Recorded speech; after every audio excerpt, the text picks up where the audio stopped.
All right, welcome to the Lovecraft Using You podcast. Today is April the 30th, 2023. Our guest is Cassandra Khaw. Hey, Hello. good to see you. Thank you for being here. Thank you for having me. And April 30th. So, well, it's almost May. You know, Pete. Isn't it Walpurgis night? Is it? Yes. Yes. Oh. Yes, you are right. Yes. So you Is it- also start running around and build a fire and get naked. halfway to Halloween. It's Wilbur Whately's birthday. Yeah. You know, I think there's something wrong with Lovecraft Using group because on the Facebook page, because I put out a post saying, let's all meet in the woods naked, dance around a fire and call up spirits, and nobody showed up. So yes, tomorrow is May Day. Pete, you know something? Life moves pretty fast. If you don't stop and look around once in a while, you could miss it. Sure. Yeah. You know what else starts tomorrow? 10 days till my birthday? No, it's grouper season, but that's okay. But also it is We don't care. Brian Kraft's new movie project, Pickman's Model. His Kickstarter opens tomorrow. You mean Brian Moore? Yeah, Brian Moore. Sorry, not Brian Kraft. Eesh. Are you giving to it? I'm a sap. Okay. You give for me. Anyway, thank you, Cassandra, for being here. Let's do quick intros and then let's talk to Cassandra. Mike Davis, Lovecraft Using. Pete was in charge last week, and now I'm back. Sorry. I'm Yeah. sorry. It's all right. So you did great. You did great. I listened to it. I watched it. Bridget. Hello, I am Bridget Brenmark. I dabble in some music and art things. I don't know if you guys noticed, but from now on, I started this last week when I did the show notes. Whoever the panelists are for each week, which is usually most of you guys, I link to your project or book or whatever. In Matt's case, the book he edited, and Pete's case, his Amazon page, that kind of thing. So, Rick, it is really, really good to see you. We were worried about you, and so many people have been asking about you. It's So, great to see you, Rick. Yes. Yeah. You want to Yeah. introduce yourself real quick, and we'll talk to you more later about everything.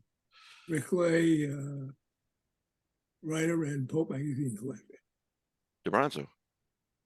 Like Toronto. I'm an architect, artist, and I like horror, monsters, weird fiction, the usual.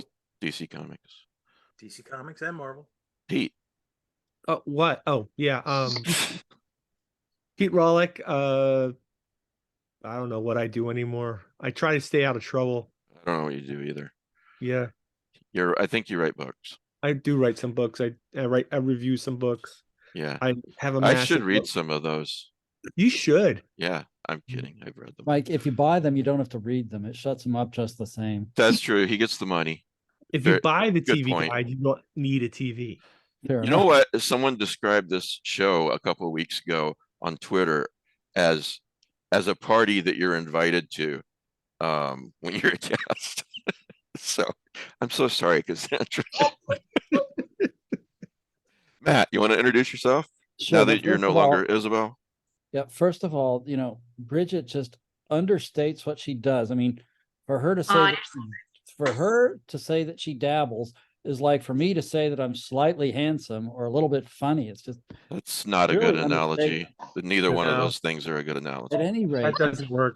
I think at any rate, That's there is a just prize wrong. this week. It is an absolutely wonderful novel, Oh, that's a great book. Emma Files, It called is. Experimental Love that Film. one. If you want to win a hardback copy, it has been read. There may be chocolate stains. I don't know. Hardback. That looks like paperback. It is. Well, You said hardback. I meant to say I'm keeping the hardback copy. You can get this old Oh, all right. other piece of. Anyway, it's a wonderful book. So send an email to easyandprizes@gmail.com. Put files in the subject heading. We draw a winner in about 6 weeks. Maybe it'll be you, but this is a really good book. I love that whole subgenre of the found footage stuff, Cassandra. lost in weird films and all that stuff. And this is a really good example of that. She's It's one such of a my great favorite writer, ones. Jim is. And smart too. She's a Patreon of ours. Well, mine. Those two aren't actually mutually You just entangled. insulted every Patreon I have. I mean, you can be smart and you can be a Patreon, and you can be smart and a Patreon, but you don't have to be. They don't go hand in hand.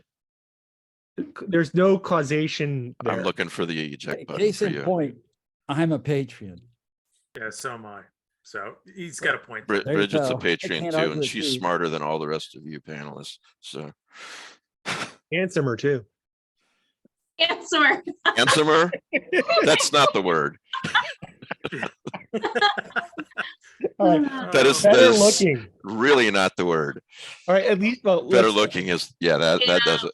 She's Crowd, I'll better take dressed than me.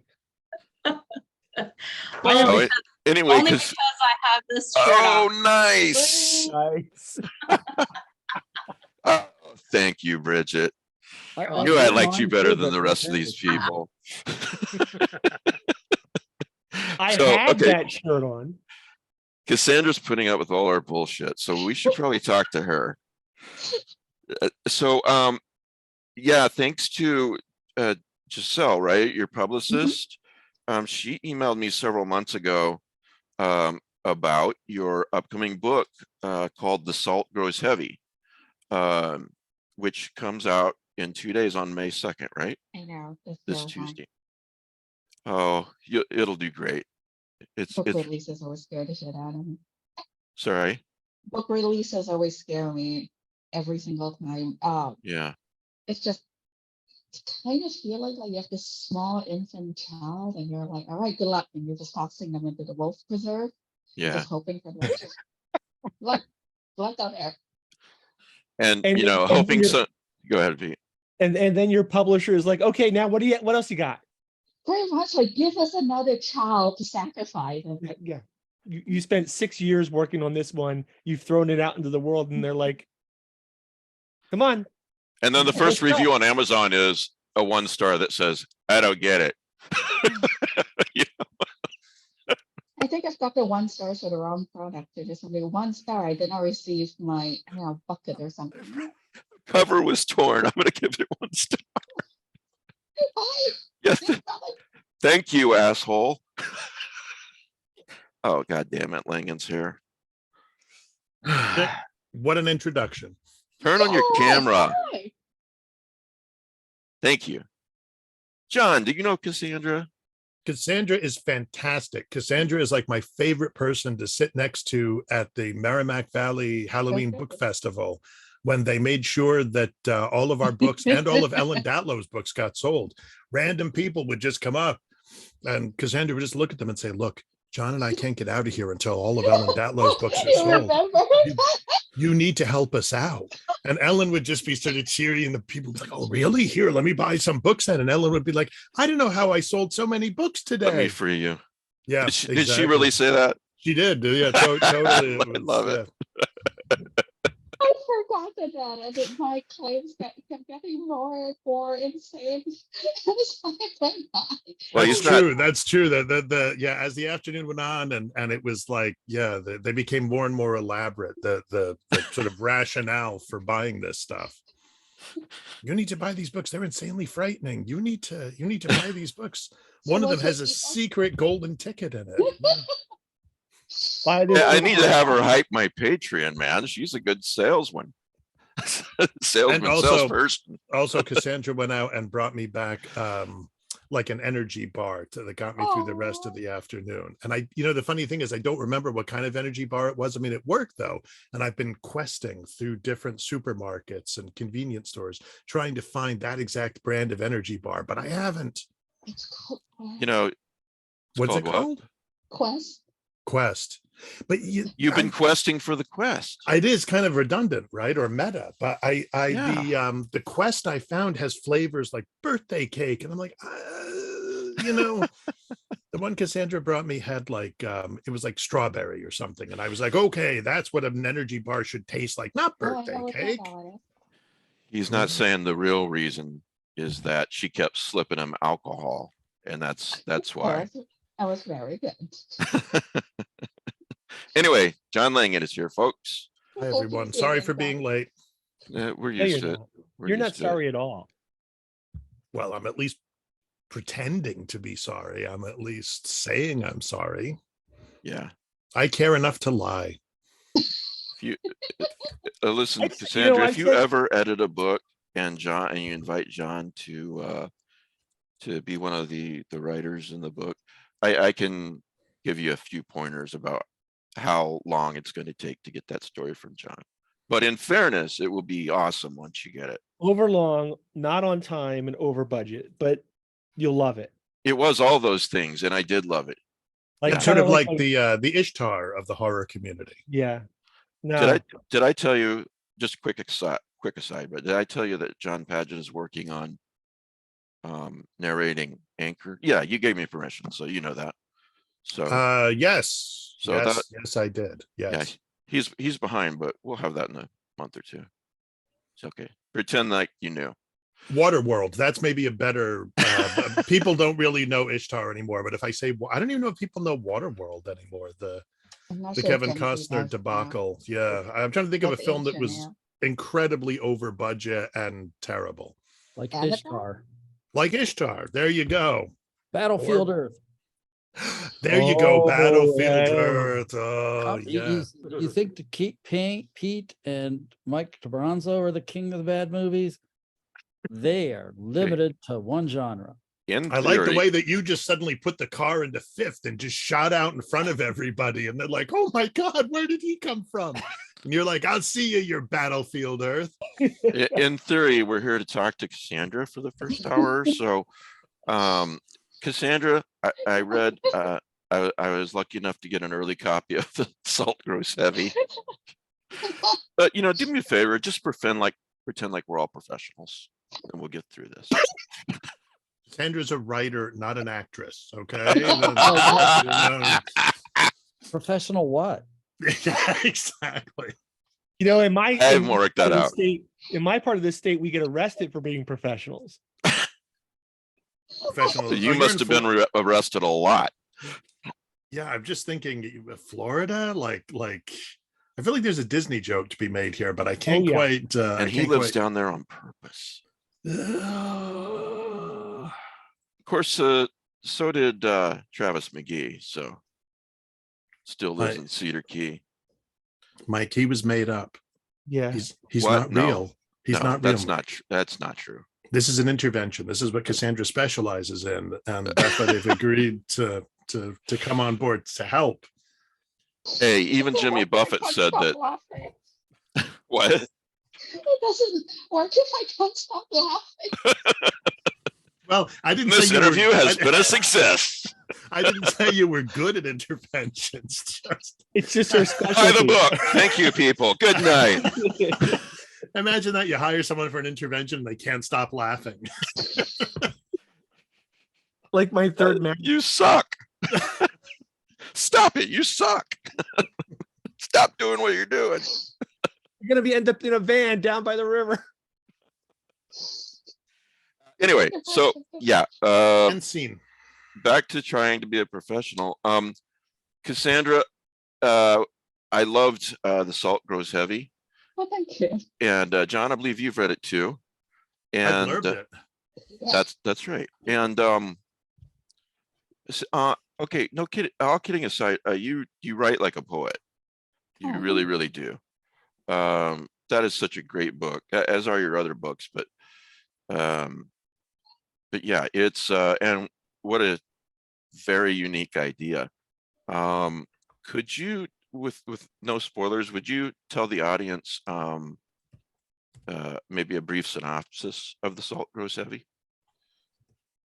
Every time I try to do that, it sounds like I'm about to unleash a terrible joke. A mermaid and a flake doctor walk into a forest. Like there's a punchline waiting there somewhere. Except I guess with the book, it's less of a punchline and more of a bite line, a scratch line, a claw line, and a devour. Well, this is no spoiler, but when the book starts, the mermaid and her children have decimated and basically eaten the entire kingdom that It they've act- been in. It actually opens after the end of the short story that started the whole thing. I wrote a few years ago, it was called In Our Daughters We Find a Voice. And I wanted to do a little mermaid retelling. And I wanted to see how dark I could take it. So the prince had fished her out of the water, her and all of her sisters. And he murdered the rest of them, turned them into taxidermy dummies to exhibit in his palace, in museums, and everywhere else. And he cut out her tongue. Mhm. And he basically decided this wild creature, this eldritch deep sea monster, was going to be his queen. So he dressed her up, removed all her teeth, paraded her around, and she tolerated him for years, knowing that she held a secret in her biology, that the daughters that would emerge from her would not be cute little princesses or princesses as her husband wanted, but creatures as ravenous as she was. And long story short, she got pregnant, and her daughters did the devouring. It was years ago, but a lot of the story touches on the idea of how people are gendered in certain ways, and when they are, expectations are laid upon them, regardless of whether people perceive you as cis male, cis female, and things like that. And what happens after that, how that elides from the truth of a person, how it flattens the story of this. And what happens when you try tricks like that on a bunch of monsters, and where did I go from there? I guess I wasn't aware of this short story. Where can we read that? It's online in the Dark Magazine, and I believe in finished copies of the Salt Girls. I was, oh, read it back as a little bonus thing. Okay. Well, she and her daughters have taken revenge on the kingdom when the Mhm. when the book starts, and it becomes very clear that the kingdom really pretty much deserved this, you know. Yeah, I would say sorry. I was gonna say, I would say that's probably true of a lot of medieval kingdoms. What we see both in history and in fiction is essentially one country goes, oh, you know what? We want that country, and just trampling across it and taking everything they want and burning down the history and the people who lived there beforehand. Yeah. Humanity is an incredibly bloody species, I think. Oh, they definitely are. I was interviewing Ness Brown a few weeks ago. About her most recent book, The Scourge Between Stars. And she's an astronomer and a astrobiologist, astrophysicist, excuse me. Mhm. And we got to talking about the Fermi paradox. And one of the solutions is, if there are intelligent aliens out there, they don't want anything to do with us because humanity is just so, as you say, bloody. I would also, we are, but at the same time, I think we are also capable of just an astronomical amount of beauty and tenderness. So much of what we do, if we divorce it from our inherent cruelties, is to just create empathy and quiet and solace. We want to comfort each other, despite the fact we only exist for like this brief blink of time in eternity. And we will create stories to pass down across time and space just to offer comfort to thousands and millions of people we'll never meet. That's Isn't a it the really same way? beautiful way to put it, Cassandra. And I think I've said that empathy is one of the most, if not the most important qualities for a human being. Mhm. Because if you possess it in spades, it really is hard, becomes very, very hard to hurt others. Because you can imagine how they feel with that. And imagine if, entire kingdoms and nations possess that kind of empathy. So Maybe one day in human history. yeah, Who knows? I really hope so. I'd like to have John ask some questions too, since he blurbed your book and How presumably read it. But before I flip over to him for a minute, I really, really love novellas, and you write a lot of novellas. You know, it's just, I love novels too. I love short stories, but there's just something about novellas that have kind of a special place in my heart. You need to run off for a second. There's a very large cat about to do something terrible. Give me one moment. We tolerate cats on this show, so don't worry about that. All right, bye. Good fix. So I'm assuming you feel the same way about novellas because you've written a lot of them. What's your what attracts you to that size of a story? I think it has a lot to do with the fact. So before I settled in Montreal about 4 years ago, Mhm. I was a nomad for about a decade. So different continent every 3 months. And Wow. I would spend just enough time to see the lives around me, the kind of people around, the patterns and the cycles that they go through, but never long enough, just enough to catch a snapshot of who they are and who they could be before I wandered off. Right. And I think some of that just stayed with me over the years, wanting to offer that window to people. Like short stories do that as well, but it's more of like you're going past them as they're running to another area. Yes. You have And more time to get invested in the characters in a novella than a short story. I want to capture that, both that loneliness and that longing and that sense of wonder in what is happening with these people and what will happen after you leave them. Okay. I like that. I want to ask you more about that being nomadic later, but John, let me turn it over to you for a few minutes if you don't mind. No, not at all. Actually, that's not a bad segue. The I guess what I'm thinking about is, and I hadn't thought about this until this moment, because I think we've talked before about, maybe it was when we were sitting there trying to escape Ellen's clutches. Aren't we all? Well, and There's no escape. Kidding, Oh my- Ellen. I'm oh my kidding. God, she's in the room with me. But but that notion of being nomadic, I know we've talked about it before, and you just bringing it up now, discussing it with Mike, it does make me think about a mermaid who's a nomad, and specifically a nomad on land, as opposed to, we can, I guess, imagine that a mermaid there might be great schools of mermaids or mer people just, moving back and forth under the waves in the deep sea. But being nomadic on land is, I don't know, a double dislocation. Is that fair to say? I just It is, wonder, definitely. I wonder, like, I don't know. I guess I'd just ask you to, this is like one of those convention moments where someone's like, I'd like to offer a comment rather than a question, I'm here to show off. No, but I just wonder what, Looking at my watch, but go on. yeah, exactly. Yeah, I'm kidding, John. So I don't know, just sort of lift the. Anyway, that's my comment. Yeah, but I guess I'm just thinking about that strikes me as a very interesting beginning place for a narrative, that kind of double dislocation. And I don't know, I wonder, was that something you were conscious of, or now that you look back on the novella, what strikes you about that? I think it's a subconscious thing. Now that you bring it up, I think it shows itself in so many of my books and short fiction as well.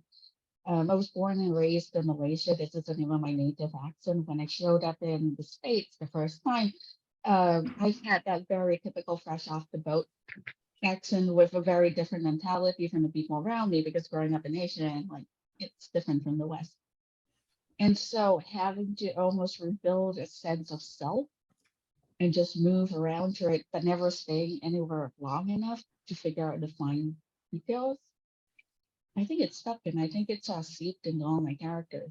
Like I said in the beginning of this, they all are wanderers to some extent. Even John Persons, he is a Lovecraftian entity crammed into a corpse and trying to figure out how to thank you guys, how to connect with the world. And he uses like noir slang because that was what he found inside the brain of his host. and he's still desperately trying to cling on. So I think that's a really good analysis. And now when I think about it, every single time I write anything else, That was my job. no. It's really no. back to you guys, but I just want to say quickly that it's really interesting comparing novellas to, as you said, being nomadic and not being in one place for very long. I never, yeah, that makes a lot of sense. Yeah. Pete, did But- you have something? Yeah, well, but John Persons is you mentioned him because he fits your narrative, this idea of no nomad, because he's out of, presumably once he was a normal everyday entity. Then he's hijacked by the Yith. Mhm. He becomes cast through time, and then he's abandoned that reality, sort of rebelled against the Yith, and has decided that he's going to live on Earth. So he's out of space, out of time, and in some cases out of the culture. He's the perfect example of what you're talking about. He's literally an entity that is trying to force his way back into being normal as best he can and not fitting in. He tries very hard to. He tries very hard. And look, I've written some Yith characters. They try very hard, but ultimately, they are conniving, manipulative little things. And, Somewhere in the back of my head, John just went, "Hey." For the audience, those who aren't aware, we're referring to Cassandra's book, Hammers on Bone. So It is check, my it's first solid original novella. yeah, check that out as well. I'm also thinking that John's taking a trip to Florida sometime in the near future. John will leave. John will have no idea what's happening. Looking for Raleigh, yeah. Right, exactly. No, some of my best friends are Yith. This is I'm not racist. Some of my best friends are, yes. the sort of issue ahead. with the Yith. They kind of know what's going to happen. They might not know some of their day-to-day details, but they know what the big things that are coming. And in theory, they know that the human race ends. And that is sort of this sort of existential dread and knowledge that they have that kind of allows them to say, yes, we're going to live for today because tomorrow is not going to be here.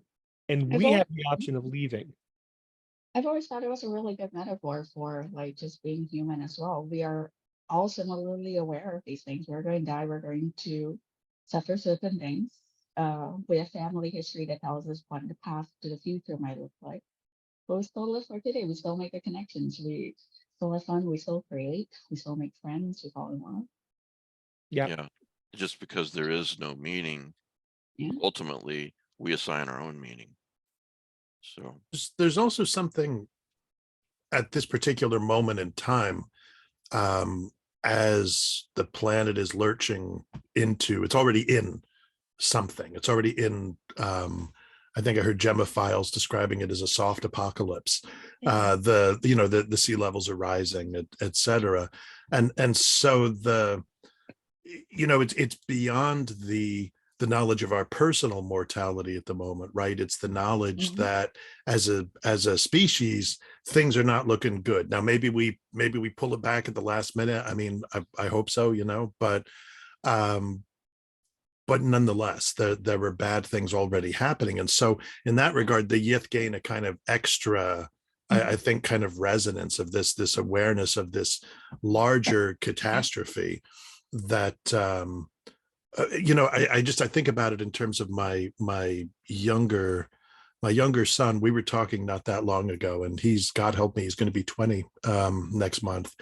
And I hear you. Yeah. And he was saying, we were talking about fears and the anxieties that he had. And he said, well, my first, and I think I just asked him, oh, what are your anxieties? What are the anxieties of your generation? And he was like, well, money. And I was like, oh, I hear you, buddy.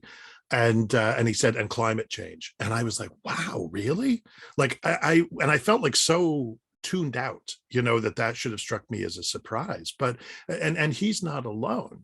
I don't know if, I suppose the equivalent when I was a kid might have been like money and nuclear war. But it's this, and unlike nuclear war, climate change is in the process of happening. So that's the difference. Yeah, Matt has in the comments, Hemingway said bankruptcy is something that first happens very slowly and then all at once. And yeah, that does horrifyingly seem like the one possibility for climate change. Yeah. So I was going to ask where the characters in The Salt Grows Heavy comes from, but obviously from the short story. But what was the genesis of that, and what made you want to expand on the short story into a sequel of a novella? And I'm glad you did. I just love this story. Well, thank you, Red. I wish I could tell you something deeply beautiful and just this melancholy moment. No, it was because of a meme on 9gag. Somebody drew a bunch of comic panels like, what if Ariel laid eggs? And it just had like Prince Erica. And this like censored view of Ariel sheepishly sitting in the bathtub. And I was so horrified and so amused by that. I'm pretty certain it was a college humor comic strip that it just stuck in my head. And because I am who I am, I took it to a naturally horrific conclusion. But once I was done with the short story, I just was not ready to let go of the mermaid. She had suffered for years. She had been tormented, forced into shape she did not want to be, trapped, told she was something she was not. Like the idea of just leaving her there, opening the window so her daughters could escape. I guess it hurts on some psychic level because as with Chinese diasporic families, especially, I think, and a lot of East Asian families, you are taught that you are the sum of all of your forebears' sacrifices, everything they've done, everything they've pushed for, every life they've given.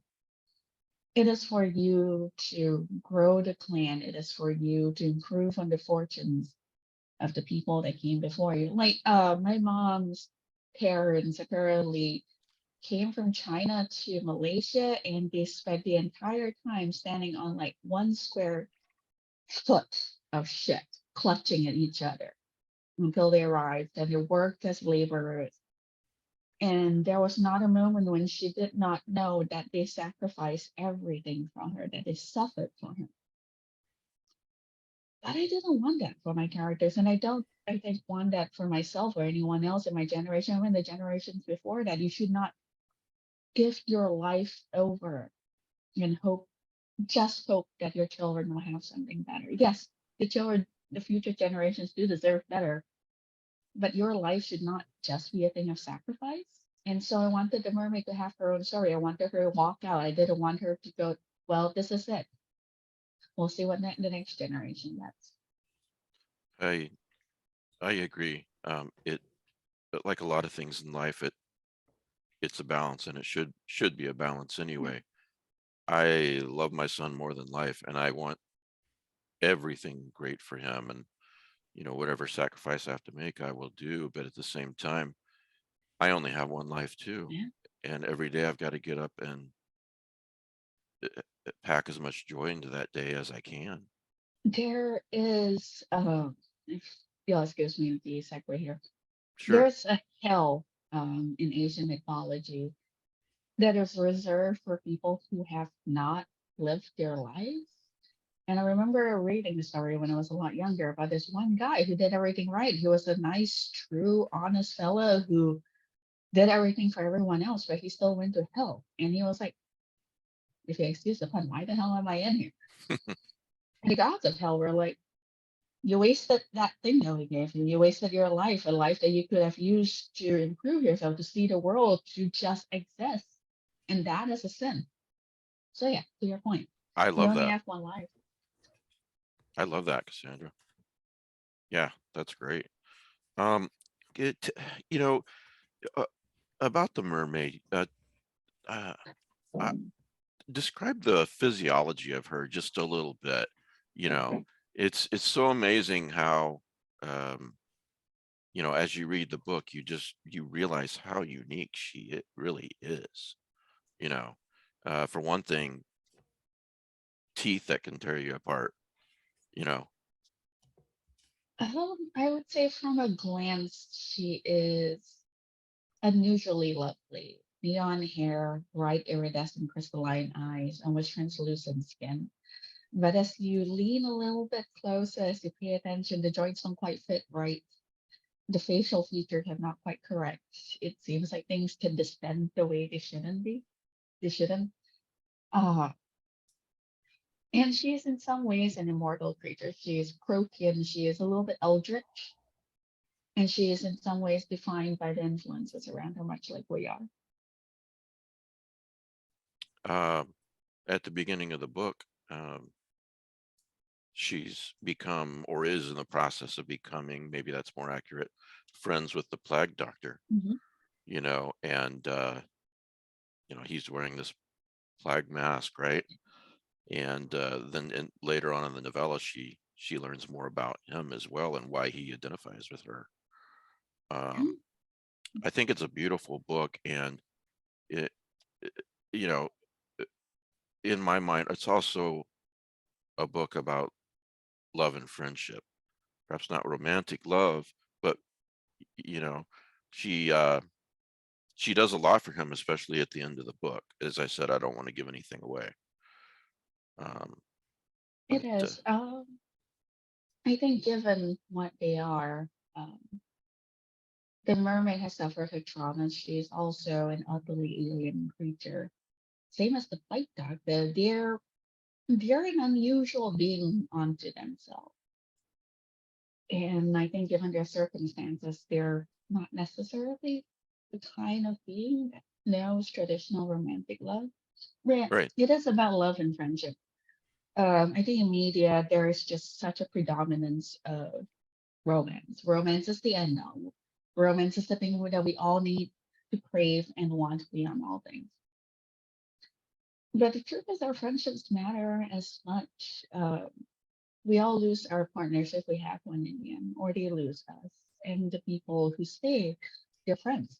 They're found family, right? And I wanted to capture that in the book. yeah, you did. And I remember in one part of the book, he, please correct They, me if I'm wrong, but yeah, yes, it's a they, the plague doctor, they sort of, they lean in sort of, and something that thinks to herself, in another world or something, this could turn into a kiss, but it doesn't. I thought that was really beautifully put. thank So, you. um, That, that was definitely a very big emotion moment for the two of them, to yeah, put it mildly. yeah. John, do you have more that Yeah, you? I was reading This All Grows Heavy. I hadn't been that long, at least it didn't feel like it had been that long since I'd read Nothing But Black and Teeth. And tonally, these are I think very different works. Mhm. And I was wondering, is tone something that at the beginning you think, okay, it's time, some this is going to be dark, this is going to be frightening, but also almost satiric, I want to say. And oh no, okay, this time I want something, I'm going for something that's a little bit like I want a more, I don't know, nuanced, is that right way to put it, sort of emotional tone? Or is it something that you find develops in the process of writing? You're just like, I always wanted to write the next phase of that story, and oh, this is what it's turned into. It is definitely, I do make the decision about tone and leitmotif, I think, very early on, because I think every piece of fiction, every piece of fiction that I write is capturing something that I'm sure wrestling with at that moment. Feelings or thoughts that I have personally, or big events in the world that I'm studying, and I'm like, well, I need to process this somehow. And nothing but lack and teeth when I was writing it. I know going in, I wanted to capture that feeling I think everyone gets once they hit their late 30s, early 40s, when you realize you have friends that are just friends with you because you've known them forever, and that person has turned into an utterly horrible human being. Like they've turned into a fascist, racist, homophobic monster, but because you've known them for like 25 years, you feel a little bit awkward about getting like cutting off ties. And I wanted that tension in a group of friends who all have that issue, and wanted to explore what would happen when you put people who have those feelings towards each other in an environment where they could get away with everything. And with the Plague Doctor and the Mermaid story, that was definitely me going in, going, I want to capture what love feels like outside the standard definitions that we see in media.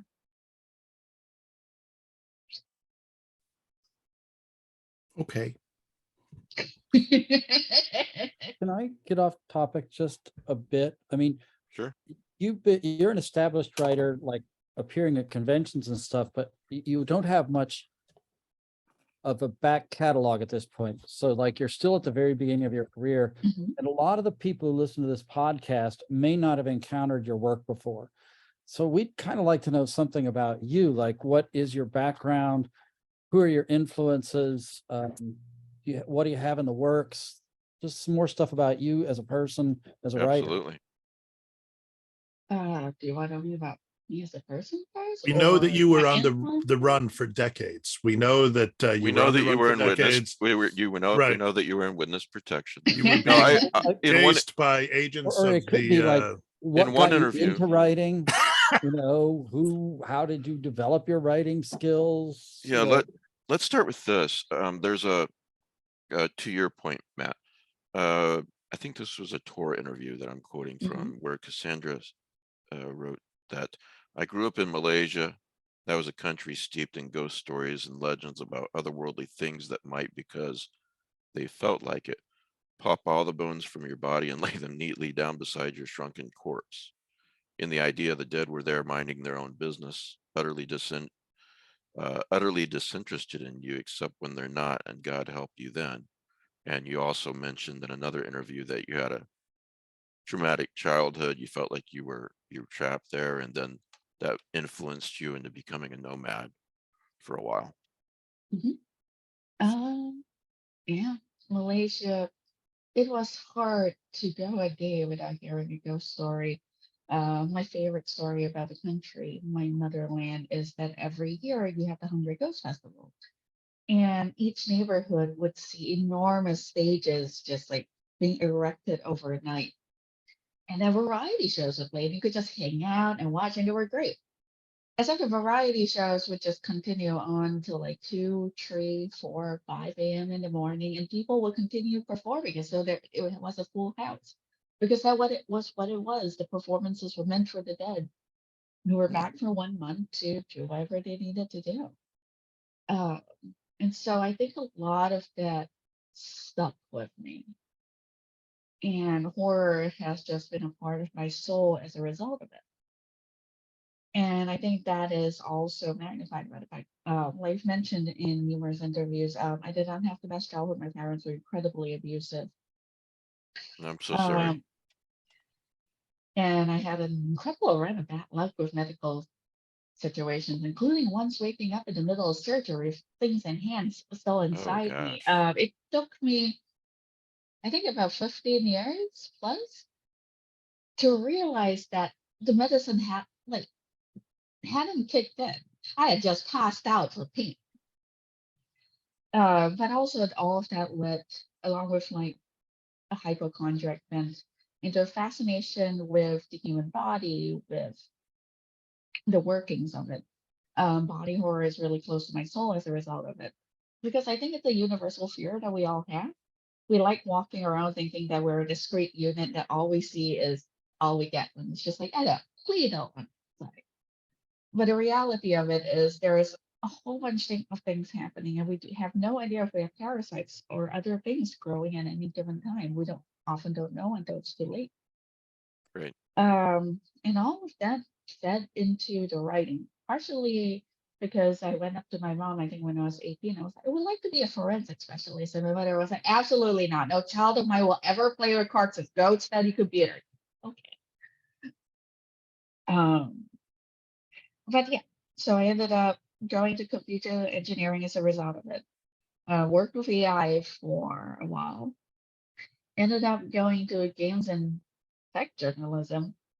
And I wouldn't have gotten into writing if it wasn't for an open call by Abaddon Books, where they were like, hey, submit this thing and you might get published. And at the time, I was like, there's a set deadline, there is a possibility of a cash prize. I'm just going to give it a shot. Why not?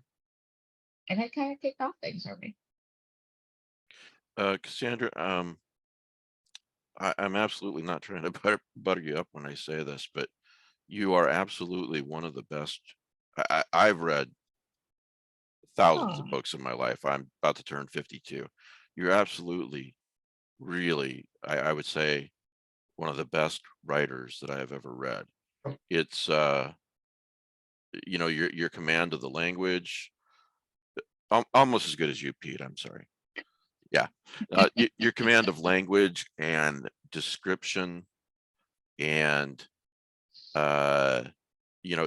even it seemed like every other page reading on Kindle, I was highlighting the word, going, okay, what's that word mean?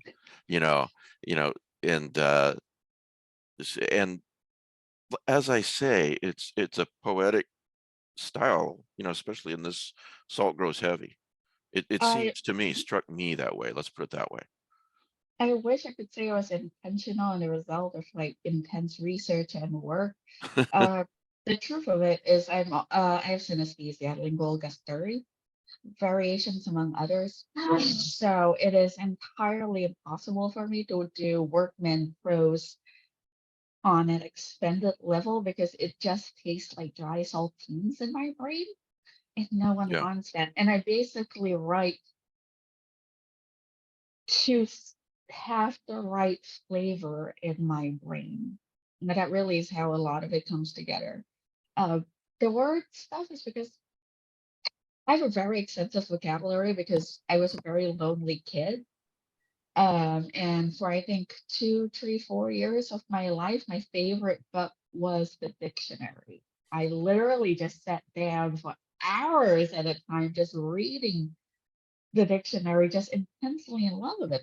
Because English is my third language. And coming into English, I was fascinated with it, with how the language had magpied from so many other languages, very often without keeping any of the conventions in mind. And English is so flexible. It is kind of acrobatic in the right hands. You can noun verbs and verb nouns, and you can pull things together, use alliteration to create poetry and momentum. It's hard for me not to play with language when it offers itself as a playground like that. But also, thank you. I highlighted one of the things I do love about Kindle, and I love print books as well, just as much, but I can highlight and then I can look at all my highlights at once with Kindle. This is when I first wrote this about my thoughts about you writing very poetically. Here's a quote: "The physiology of my species is protean, unmetered by logic. When we breed with angels, our children accrete feathers. When we lay with hurricanes, we birth storms. Wind spirits with the voices of dead sailors." That's just an example of what I'm talking about. Oh, thank So, to the audience, what is the Kindle version of the book? Is it, I don't remember what it is, but do yourself a favor and pick up the print or the Kindle. Is there going to be an audiobook version as There is well? an audiobook of that, yes. Okay. Who reads that? I believe it's Susan Gallion. I could be wrong. Did you get a chance to listen to any of that yet? Not yet. I've been gearing up for launch and I have another novel on the way. Oh, Yeah. but No, that's yeah, just a it's panic in circles. um If I may jump into a quick segue, may please. I recommend Robert McFarlane's Landmarks? It is Yeah. one of my favorite books of all times, nonfiction book. And while there's some controversy around the book and the writer himself, mostly because he's been edified in ways that other writers similarly deserving or more deserving have not been. But what he does in this book is he travels between different landscapes, uh, gathering place words, little words that have existed like in the mountain areas, in the Arctic, in the forest. Words have fallen out of favor, words have been like tossed out of the dictionary. And he talks in detail about why those matter, how they change things, and how they, to use the right density there, alter one's brain chemistry. To paraphrase it, he says we lose our enchantment with the world when we lose our enchantment with language.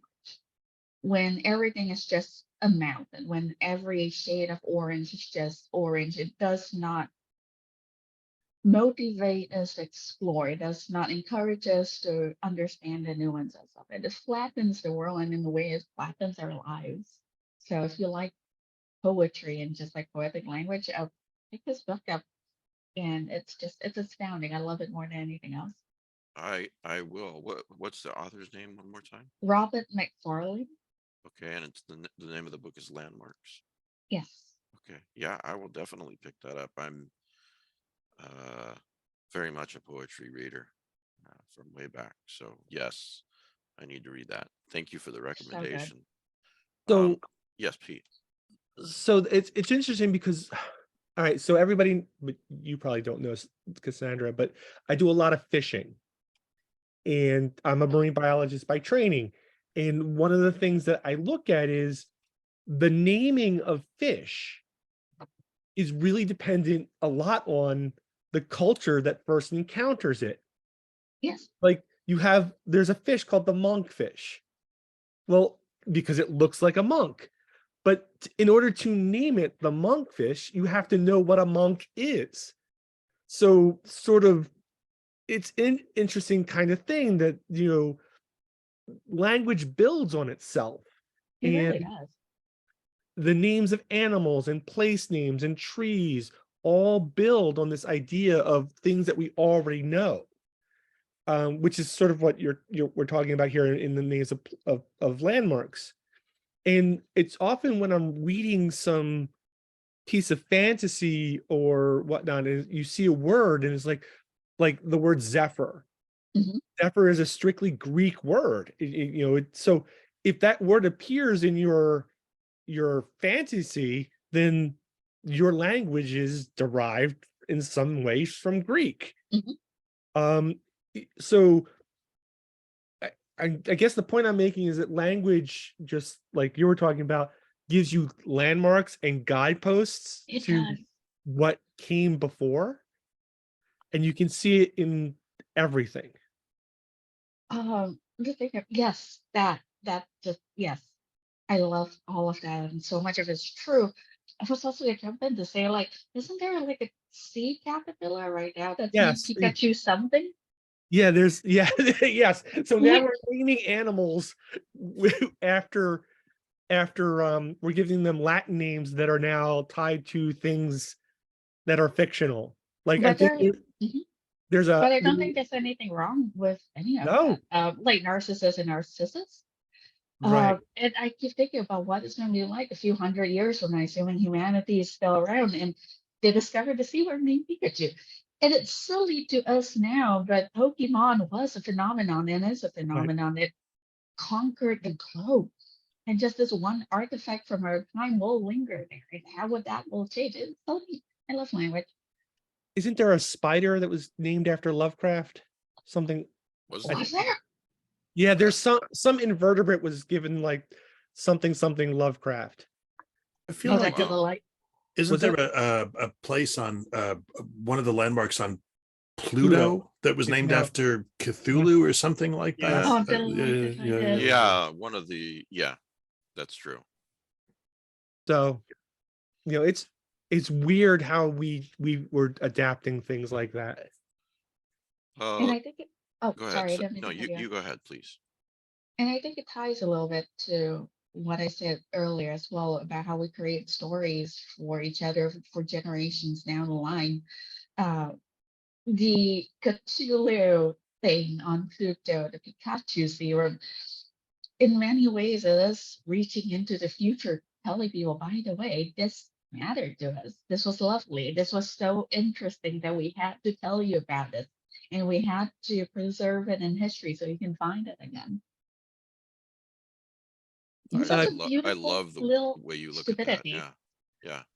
Yeah. There's a book by, I think it's Greg Benford, called Deep Mhm. Time.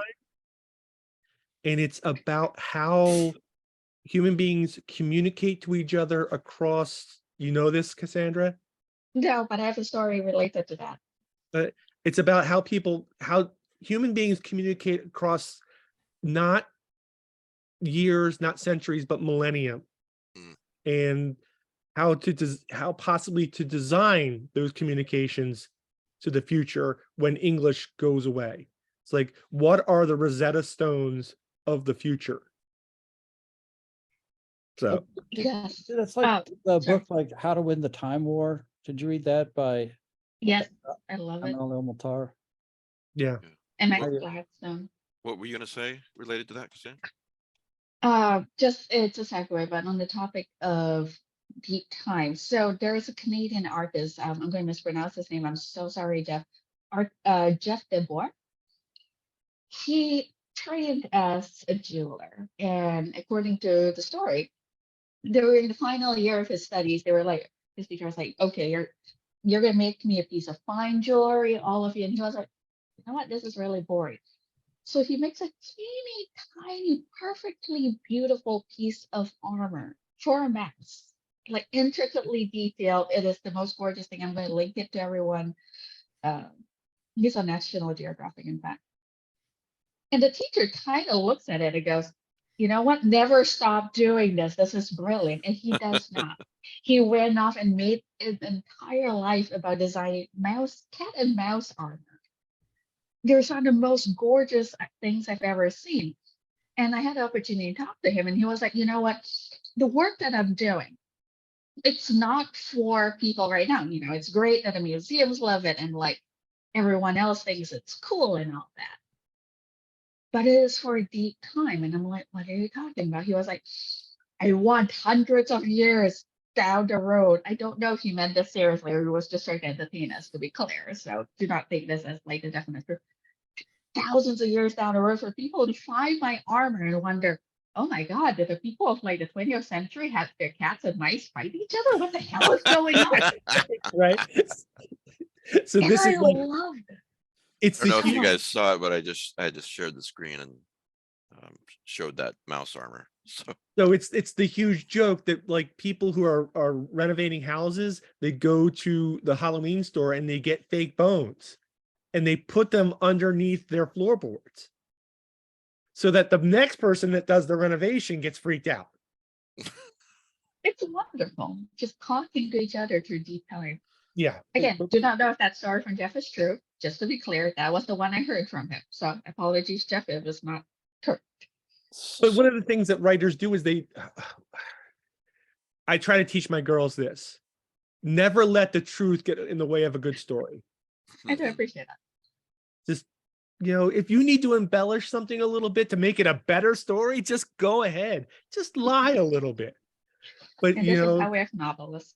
and this is why we write.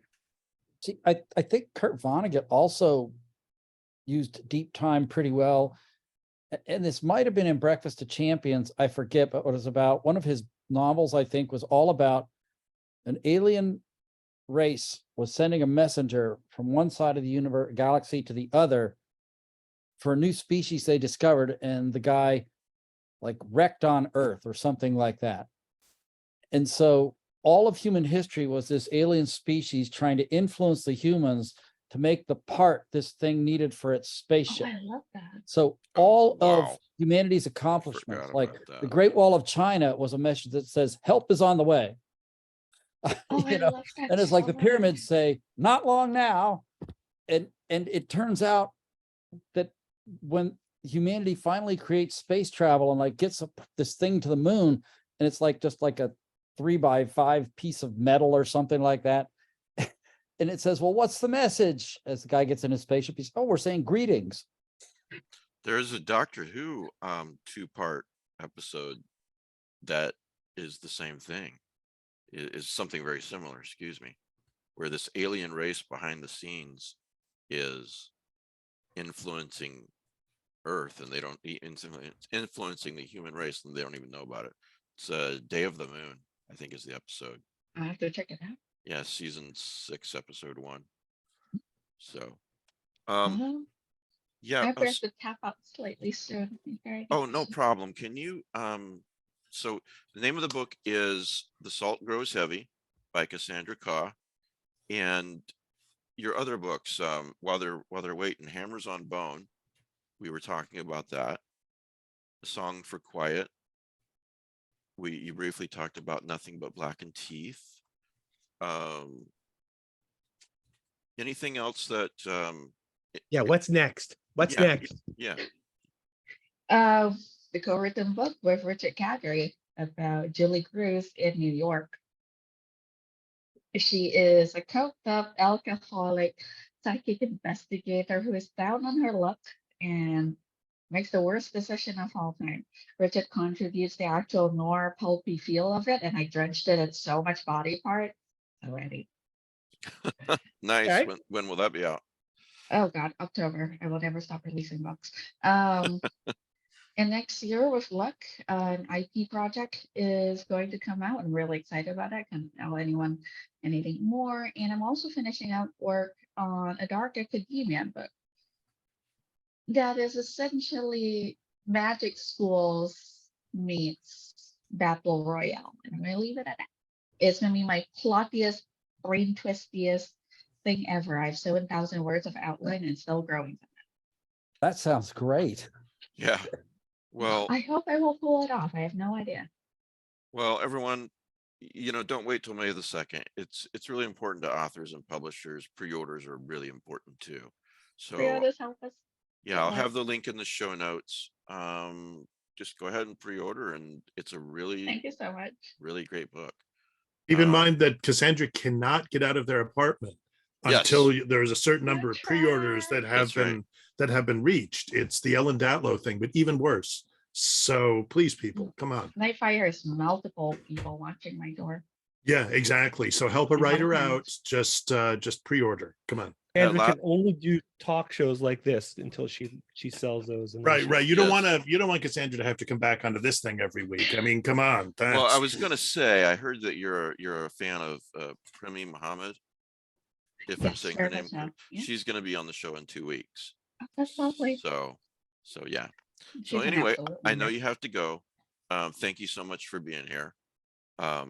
Really great talking with you. So thanks Take for care, doing everyone. the show. Have a good You rest of the too. show. Have a great Bye. rest of your Sunday. All right. So, I love novellas. I love the fact that she writes so many novellas. It really is beautiful, beautiful writing. So yeah, folks, pick it up. All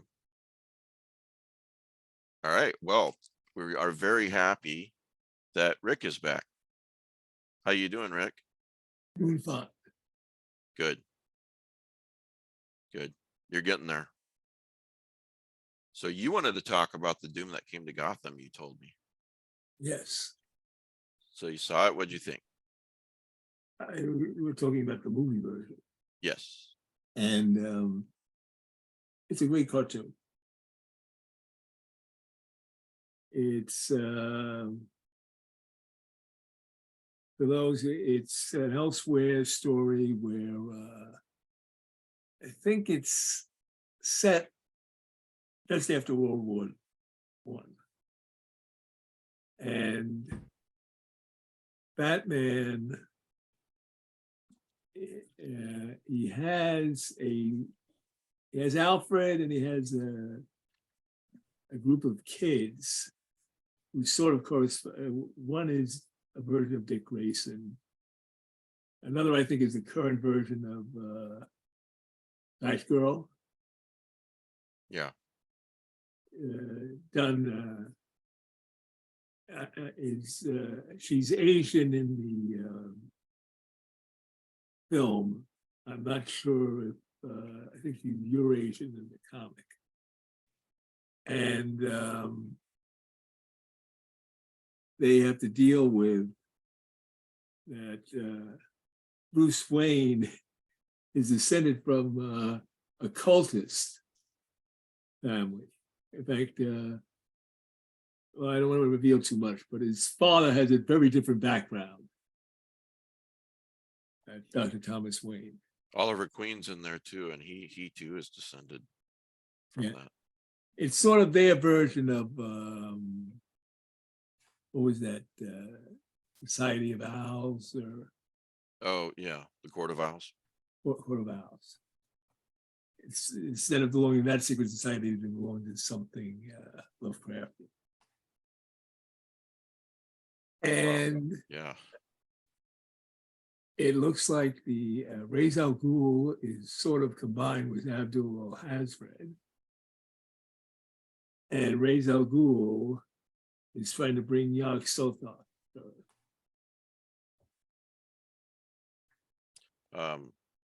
Well, you know, I loved the graphic novel too, and of course, it's Batman and Lovecraftian themes and a story. So obviously, two of my favorite things together. So And you liked it? It interestingly combines certain characters with the best. Yeah. Like Killer Croc is sort of a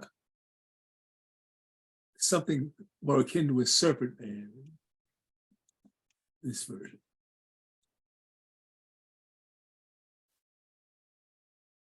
Well,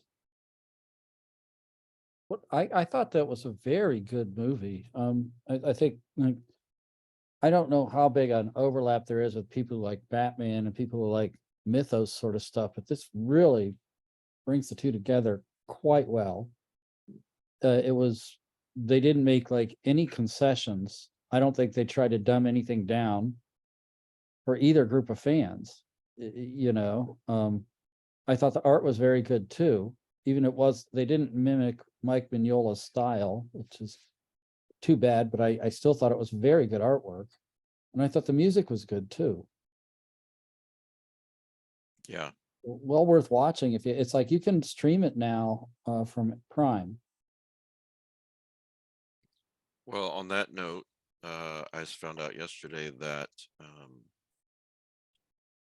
Warner Brothers Animation announces Justice League War World. So that looks good. That's supposed to be out later this year. When they're swept away to War World, a place of unending brutal gladiatorial I can't even say that combat, Batman, Superman, Wonder Woman, and the others must somehow unite to form an unbeatable resistance able to lead an entire planet to freedom. So that looks good. Jensen Ackles is Batman again. So that's a good choice. I have some really good news for, I think you already know this, for Pete and for DeBronzo. As we all know, your new favorite movie is Lamageddon. And so due to you guys' support, they're making another movie, and it's called Alpacalypse. Yes. So Wait, it's not. What you're saying is that we can actually really definitely blame the two of them. It's what I am saying. Yeah. In fact, listen to this quote. To our loyal Lamageddon fans, thank you so much. We wouldn't be here without you. Peter Ehrlich, your support means the world to us. Thank you, thank you, thank you.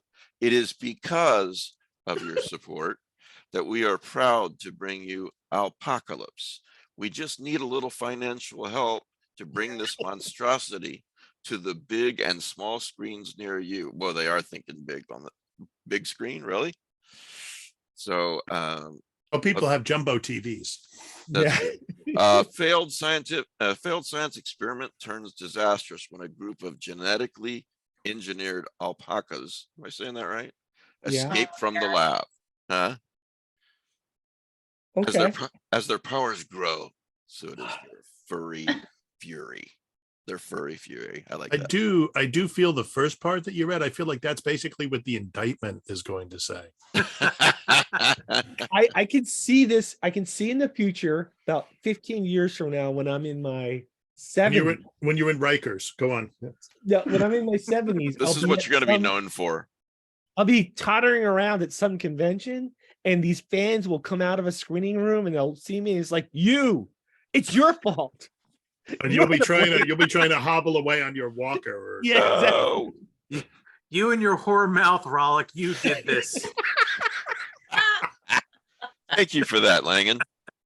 That was not me. That was to Bronzo's callback. I No, but it came from you originally. It came from you originally. I don't know what you're talking about. So see, someone in the group actually came up with this exact name. But now we need to know, what are you going to do with vicuñas, guanacos, and camels? Because this is obviously going to be a 5-movie franchise. Apocalypse. So how What was do you it? turn, What was like, one of them? Sharpocalypse or Shark or something? Yeah, well, no, just like vicuñas? Cameltopia. Huh? Yeah, Cameltopia. I feel that Oh, has some God. unfortunate. Yeah, let's not go there. Yeah, that's when the franchise goes into porn territory. Yeah. We were just like trying for like other clever titles, and I'm so bitterly disappointed now. So the funny, does anybody here remember watching Black Sheep? No. Oh, wait, is that with the were sheep? Yeah, it's New Zealand were sheep movie. I'm so ashamed that Yeah. you know that. It's actually good. Yeah, it is. I haven't seen it in years, but it was actually really well done. more I fun think than you would think. Yeah. It would have to be. No, it's actually really. It's not only funny, it's really good. No, I was just saying it would have to be more fun than I think at this moment in time. You can only go up. Yeah. Let's see. Anna Tambor has a new book called Death Goes to the Dogs, and it's illustrated by Mike Dubish. I'll have the link there as in the show notes as well. But yeah, I get this. I mean, well, first of all, absolutely fantastic cover, and I think it was only $3.99, maybe $4.99 at most on Kindle. Yeah, $3.99. I think I already bought it, and looking forward to reading it. No, I take it back. It's $2.99. So you have absolutely no excuse not to get this. So I'll have the link. And what it is basically, as I said, by Anna Tambor. When death takes a holiday, you're coming along like it or not. What's it really like in dog heaven? Why do angels cheat at golf? If charity begins at home, where does it end? And what and why are barnacle geese, excuse me. The unbelievable answers to these and other maddening enigmas lie within Death Goes to the Dog, a collection so recklessly overstuffed with rabid imagination, we refuse all liability in the event that it bursts in your hands. So there you have it. All right, so there's this really cool thing. It's about to start on May the 3rd. And I'll link to this as well. But I'd like for us to maybe take 5 minutes each week to discuss this. Because what it is it's Dracula, and Dracula, as we all know, is an epistolary, I can't say anything right today, novel. And, you know, it starts on May the 3rd, if you remember the book. So what this person does is, well, let me just read what they write. Dracula is made up of letters, diaries, telegrams, newspaper clippings, and every part of it has a date. The whole story happens between May 3rd and November 7th. So Dracula Daily will post a newsletter each day that something happens to the characters in the same timeline that it happens to them. Now you can read the book via email in small, digestible chunk as it happens to the characters. The other neat thing about this is that, you know, if you've got other people reading along at the same time you are, and you can discuss the book as it happens. I just think it's a neat idea, and I think we should do it. So, and it gives you till November to read the whole thing, you know, it's like they said, digestible chunks. So we're going to do that. Rick wants to talk about Lon Chaney and Inner Sanctum, right?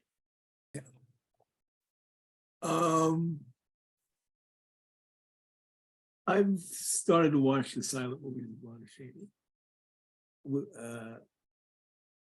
Most of us had probably seen Phantom of the Opera at some point, at least clips from it. And maybe The Hunchback of Notre Dame. And what's interesting that I've discovered is Lon Chaney was not really a horror actor. If you count The Hunchback of Notre Dame as a horror movie, and I wouldn't. To me, it's more of an historical romance. Chaney would have made only 5 horror movies. One is London After Midnight, which is lost. Yeah. You can see the remake of it was Mark of the Vampire. It's Bela Lugosi. Whitechapel had an episode with that. Supposedly it's this maddening movie, but Yeah. If you know the plot, and it was a novel, they republished the film we lost, but the novelization of the movie was republished in hardcover a few years back. It's not the most frightening content. And if you saw Mark of the Vampire, it pretty much follows that, except it combines the Bela Lugosi character with another character. There is, he also did a movie called A Blind Bargain, I think it's A Blind Bargain, which he plays 2 roles, a mad scientist and an ape man, sort of a Dr. Moreau type experiment. Change the ape into a man. He plays a doctor in his monastery. And he's in a sort of horror comedy called The Monster, which is available with Prime. Okay. And that's it. Most of his movies are crime dramas with horrific elements. I recommend a movie called The Penalty, which is available on YouTube, which he plays a legless mobster. He's a criminal mastermind who lost his legs. There is skin grafts, brain operations, and other sort of mad scientist tropes in it, but it's mainly a crime drama.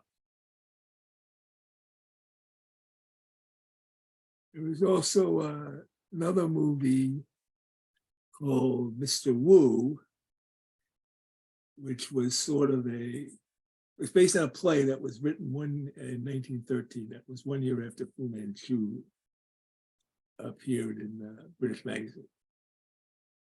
And it heavily influences Yellow Peril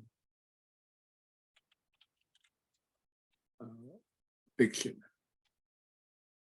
It's about this Mandarin whose daughter is made pregnant by an American, and the Mandarin seeks revenge against the family. And it's got elements of murder and torture in it. There also, he made 10 movies, is Todd Browning, who was the director of Dracula. He also directed a controversial movie called Freaks. And of the movies he did with Todd Browning, probably the best was called The Unknown, in which Chaney plays a supposedly armless knife thrower who is actually committing robberies. Armless knife thrower. Yeah. Wow. But he's not really armless, so facade. It also has Joan Crawford in it. Very young Joan Crawford. There's another, now, what kind of started me on getting into Chaney was I had heard of a movie called The Unholy Three, which is about a criminal gang consisting of a midget who poses as a baby, a giant muscle man from circus, and Lon Chaney is the ventriloquist, who's also disguises himself as a woman. In the book version that came out, so I read the book version. I saw the original silent film that Todd Browning also directed, and there was later a sound version, which was Chaney's last movie and the only talk he ever made. And they were trying to make him, he was the man of 1,000 faces because he did his own makeup. He became the man of 1,000 voices in that film. Interestingly enough, the thing they changed from book to movie is that the master of this gang of 3 criminals, the mastermind was the midget in the book. So this was Chaney, who only played the ventriloquist, they shifted the leadership of the group to him.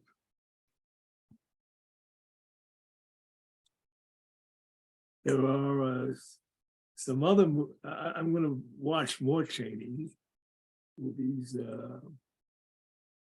One interesting thing was, one of his most, he did a movie that was totally different from everything called Tell It to the Marines, which was, it has pretty decent reviews and was possibly more popular than the Phantom of the Opera, in which he plays an heroic Marine sergeant, which is a very different role than you imagine on Chaney. Yeah. Yeah, really. Rick, I had to step away for a second, so I might have missed this. Did you mention that Chaney was supposed to be Dracula in Browning's 31 No, movie? I didn't. He was originally going to be Dracula in Browning's. Well, originally they wanted, if Chaney had lived, he died around 31, 32. If he had lived, he would have done Dracula and Frankenstein. Oh, he would have done both. Yeah, Oh, probably wow. would have. Because originally, after Lugosi did Dracula, they wanted him to do Frankenstein. Now, there was a possibility, since you're going into the casting of Dracula, Conrad Veidt was up for it. But he decided to return to Germany. Conrad Veidt best known for being the villain in Casablanca, Yeah. who was the sleepwalker in Cabinet of Dr. Caligari, and was the man who laughed, which was the basis for the Joker in Batman. The Man Who Laughed is interesting. It's based on a Victor Hugo novel like Hunchback of Notre Dame, and Universal did that one as well. And what they tended to do, they tended to take these novels by Victor Hugo, which had a tragic figure, and turn them into a swashbuckler. Though you mean like Hunchback of Notre Dame is very action oriented, but it's a complete depressing tragedy in the original book. Hey, Rick, a question for you. If Velt had gotten Dracula instead of Lugosi, how do you think it would have done, and do you think it would have had a lasting I impression? think he would have been I think he would have been the best Dracula of all. Yeah. Because I'm only familiar with him like a lot of people are. I mean, from Casablanca, but I think I might have seen him in one or two other things. But not a lot. Also, there's that Arabian Nights movie, Thief of Baghdad. Yeah, Thief of Baghdad, where he plays the Jafar role from Aladdin Slam. It would have been interesting to see that. I mean, I'll take your word for it. It's coming from you. It's just like, you know, Lugosi's got the accent and the whole thing, and that's what kind of sticks with people. Yeah. It would just, now that you've put that idea in my head, I really want to see a Conrad Velt Yeah, 'cause version of Dracula. He would have looked more like Dracula too. Yeah, true. So there was a recent article talking about the Spanish language Dracula that was shot on set at night, Yeah. Oh, yeah. suggesting that it is, if you actually bother to watch it, it's a better version. It's And- better, except that the actor playing Dracula is not up to Lugosi. Everything else is better. It's better. They staged, the scenes move quicker. They explain what happened to the woman in white, the female vampire. Lucy. He's Lucy in the book. I can't remember. I think That's right. They changed things around. Bridget, But- I sure wish you would stop talking so much. Ooh. Who are you talking to? I said, Bridget, I wish she'd stop talking so much this session. He's singling me out as if I'm the only one not talking right now. Yeah, Langan's been quiet since, Cassandra left. So No, I'm kind of fascinated to learn all this history, but that's okay. That's all right. No, Bridget hasn't said That's much. totally This, fine. this Yeah. Bridget hasn't said much this whole time, and she's more important than the rest of you. So I thought I would. Apparently, Mike Davis never heard that we have 2 ears and 1 mouth, so we can listen twice as much as we speak thing. I Yeah, have but that's no idea what you okay. mean. Yeah. No Yeah, idea. that's obvious. I mean, Rick just gave us an entire essay. What do you want from me? I don't think you won't pay for that, Langan. All right. Now, I'm going to go off into another topic that's sort of related. His son, Lon Chaney Jr. We all know him as the Wolfman, Right. but he had another series, Universal. He had the Inner Sanctum Mysteries, which Inner Sanctum, as Mike will tell you, was a old-time radio mystery anthology sort of program. Right. Like Alfred Hitchcock Presents. And Universal made, I think, about 5 or 6 movies which I have on a DVD set, with their mysteries, with a little supernatural content. I think the only one that may be considered a supernatural movie is called Weird Woman. And it's a adaptation of Fritz Leiber's Conjure Wife. The best one in the series is called Calling Dr. Death. Now, Chaney plays a different role in each movie. And they have a sort of a narrator, this floating head in a crystal ball, which introduces the start of each segment. If I can cut in real quick, I still haven't been able to find Finding Dr. Death on YouTube or anywhere else streaming. Yeah. So, They seem to have taken over. They used to be on YouTube, but I think they've taken over. okay, You can't get them in a DVD set. okay. Now, what's a little interesting, there's another Fritz Leiber connection. Universal discontinued the series around 1946. It was picked up by a new studio that only produced one movie, and this was it. Well, Inner Sanctum. It doesn't really star, has no big stars. The only person I recognized in it, the actress who played Sam Spade's secretary in The Maltese Falcon, as a role. But it's a murder mystery where there's a framing sequence in which this mysterious doctor meets somebody on a train and starts to tell him a story.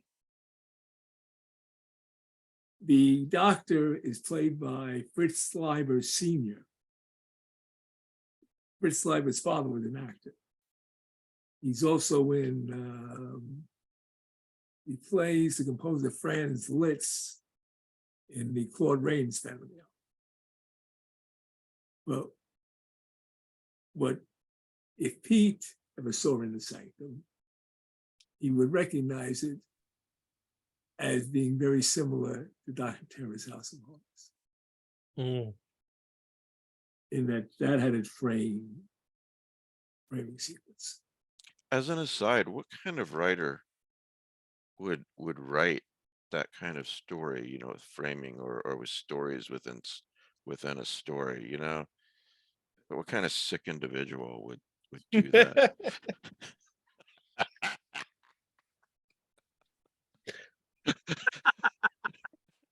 For those listening later and can't see this, Langan is giving me the finger. Actually, Robert Louis Stevenson and Arthur Mackett. I know. I love Langan's work. But Thank you, Rick. I appreciate that. I I appreciate can't you pass up the- contextualizing me within a noble literary history that includes Right. both those fine two writers and also Joseph Conrad. Hey, I did just tell the whole world how much I love The Fisherman a couple of weeks ago. Oh, here we go. Yeah, sure you did. Yeah. Yeah. Yeah. Hey, Mysteriously disappears when you listen to the podcast. it's not on the podcast, it's on Twitter. Oh, right. Like anybody's there anymore. like you can see anything through the haze of all the different trash. Oh, wait a minute. fires I not burning. only put it on Twitter, and yes, a lot of people noticed. I put it on the big 200,000 people Facebook page, and a lot of people noticed. So define yeah. a lot. Yes, Like 5. Don't get me wrong, I would 15, take 5. 20,000, something like that. I don't know. Yeah, it's- Round up. All right. You know, 700 million. There this, we go. Stories within stories. I actually love that. Yeah. Sometimes it was also done by Emile Gregorio, who influenced, this French writer who influenced detective fiction.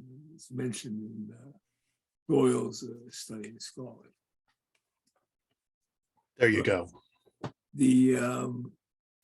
sometimes a writer could get carried away with that. And there was a Really? famous Am I going to have to tell Rick Lai to shut his whore mouth? Is this happening? Is this about That would be to happen? blasphemy. I don't want to have to do this, Rick. Okay. I would say there was a writer. It is a novel called Melmar the Wanderer, which is about a guy who sells his soul to the devil. And the author in that would have flashbacks within. You would have a guy tell a story, and there'll be another story within it, and another story. He would go like 4 levels deep. And Oh, you really got to pay attention. then you really got to pay attention. Yeah. Yeah. It's well, it's like Inception, right? I mean, the dream within the dream within the dream within the dream. Yeah, Inception. Yeah. In one of John Barth's novels, and I can't remember which one.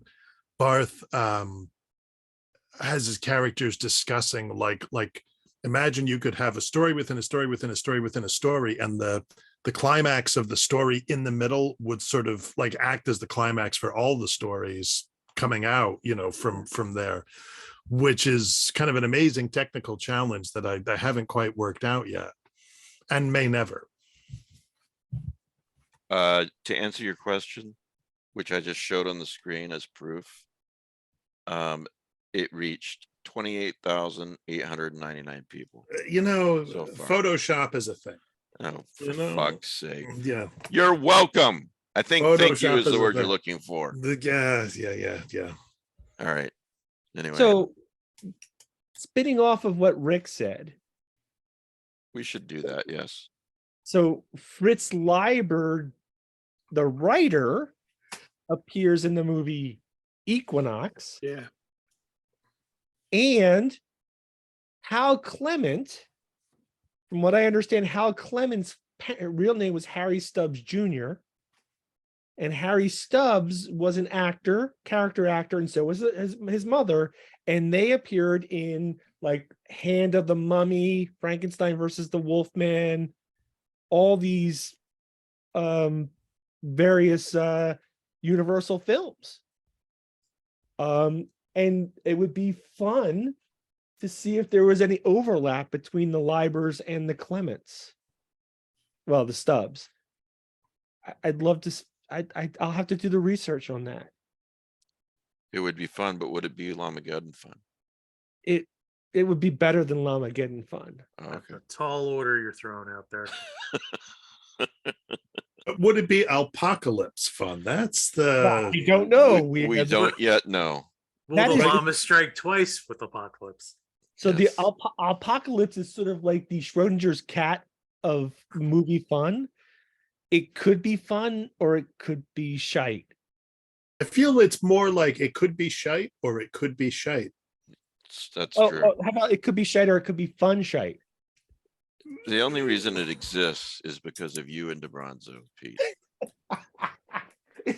That's the With only great, reason. did Uncle Ben teach us nothing? With great power comes great responsibility.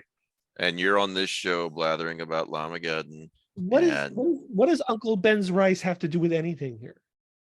Well, they told you with great power comes great responsibility. If you're not careful, you burn your rice. Oh, okay. Okay, so I'm sorry, Rick. Anything else? No. Okay. John and Laird and Jeff Ford and I did a Patreon podcast several nights ago, and we interviewed Michael Sisko about his new book Pest, and he also wrote another book, Weird Fiction, a Genre Study. I have that somewhere. Yeah. Pest is an amazing book. You know, the Patreon's not much. I hope you will go there and listen to it, or you can also watch it. It was a really fun time, really great interview. And Sisko is just a genius. He's an amazing writer. So check that out on the Patreon. If any of you guys, weird fiction, a genre study, is pretty incredible as well. Wouldn't you agree, John? Yeah, I mean, I think Beyond unfortunately incredible. it's like for a while there you could get the hardcover for $25, which was like Yeah. a steal, because it's like, I don't know, $137 Yeah. or some insane, you know, it's an academic book. Yeah.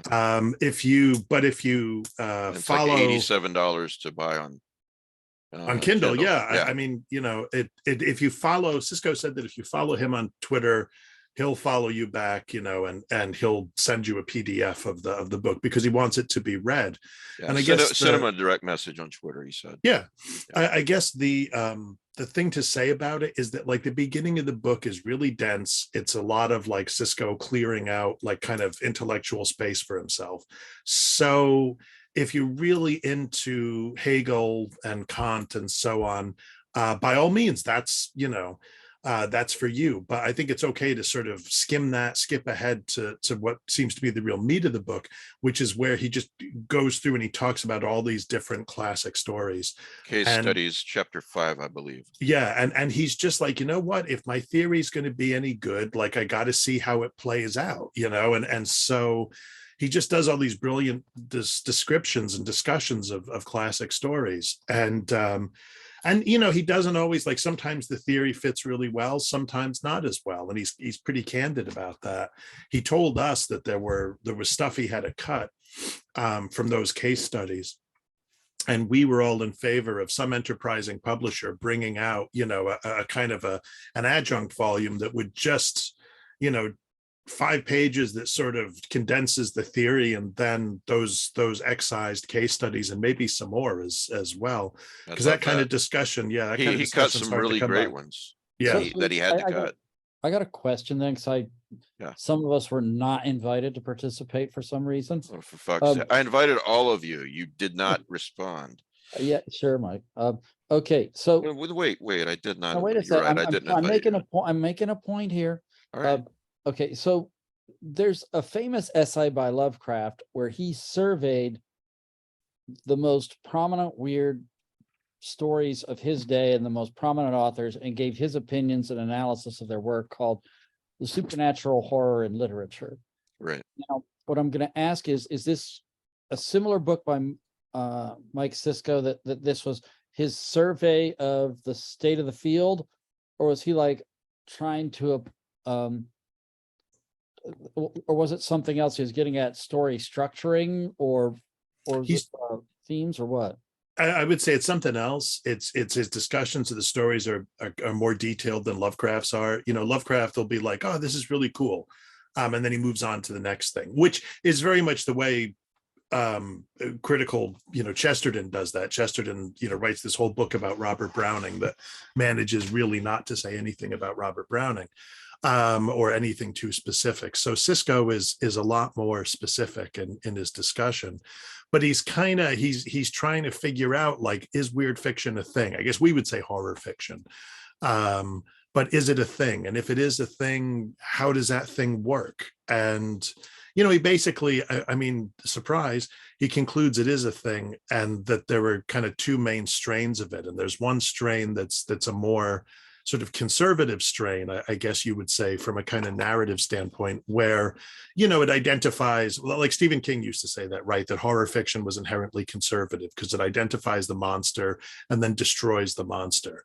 And Cisco's like, well, yeah, that is one type of horror or weird story. And then there's major, I believe he said. Yeah, he calls that major, and it doesn't have to do with it's better. He's using terminology from a book on Kafka appropriately.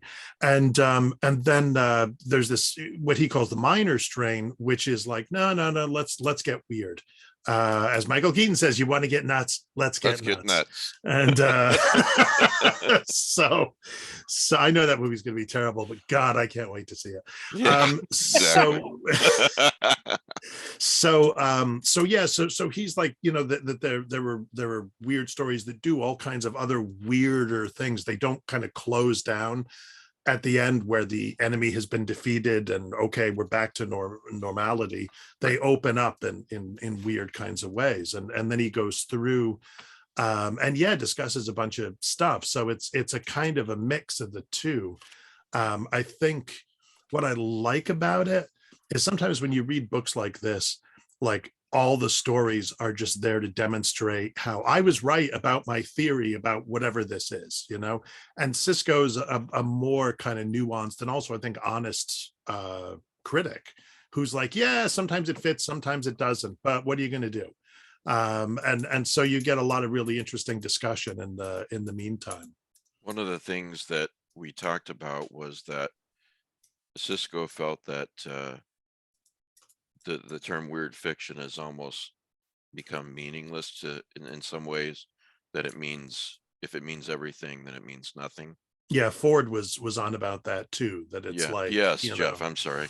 yeah, he And, thought that Harrison, M. John Harrison had invented it to describe China Miéville's work, which, I mean, you know, or did he? You'll have to But- subscribe to the Patreon to find out for sure, viewers. Thank you, So- John. But if See? you read See what I'm Weird trying to Fiction, do? a genre study, he does a real good job of nailing it down in a lot of ways. And for the panelists here, I know Michael doesn't mind if any of you want to email me and I'll send it to you. For anyone listening, I think Michael Cisco wanted you to follow him on Twitter. It's at Michael T. Cisco, and send him a direct message and ask him for a PDF of the Weird Fiction, and he'll send it to you. Yeah, the Jeff- book's up for Stoker, and I really hope it wins. Oh, yeah. You know, like nonfiction, I really I really hope that it wins because it's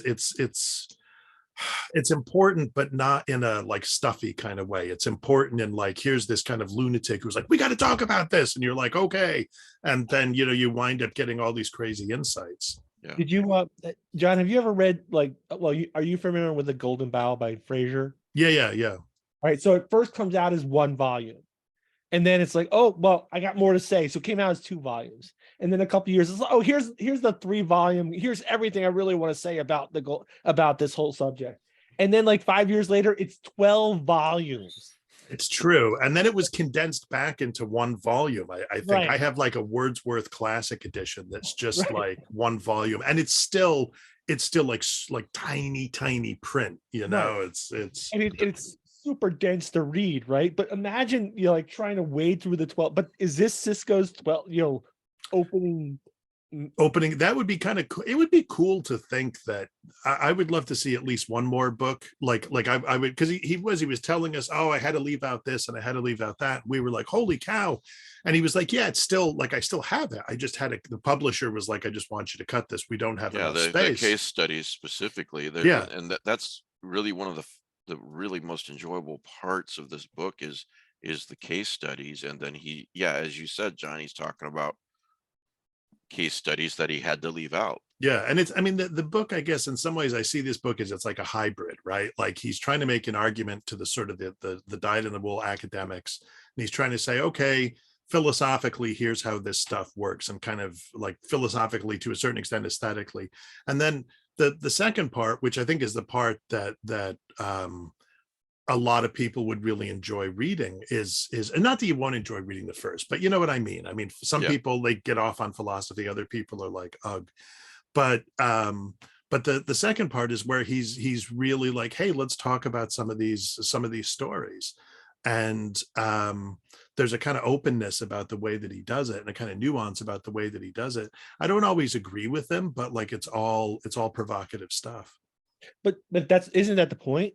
Yeah, absolutely. Agree with them, but and this is sort of where I think Fraser is the go-to point on this, is that some of the stuff he talks about in the later editions is like, yeah, I couldn't figure out how to make this myth cycle work with my theory, and then it suddenly came to me. Right. This is how it's like, so now I get to bring it in, and I get to write 12 more volumes about Right. the stuff that I couldn't figure out before, but now I can. Well, there's so much. I mean, and his tastes are really, really Catholic. You know, he's all over the place, and in terms of, and also in, you know, by his own admission, he wanted to do more work with he did some, but he wanted to do more with non-English literatures, French, Japanese, that sort of stuff. And so I would, yeah, I would love to see at least one more book by him.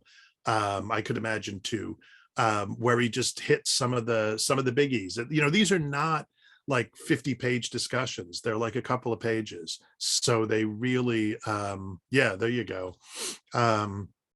So there's, you know, a lot of these things like you'll recognize, but a lot are maybe unfamiliar, and a lot of writers that you don't normally associate with this kind of stuff. Yeah. I'm not sure how many are here. Maybe what, 20 or so, something like that. Something like 25, something like that. Yeah. Yeah. So you guys email me and I'll send this to you. I know Cisco doesn't mind. And you know, if you want to read it, which you should. And but it was a really great discussion. So, you know,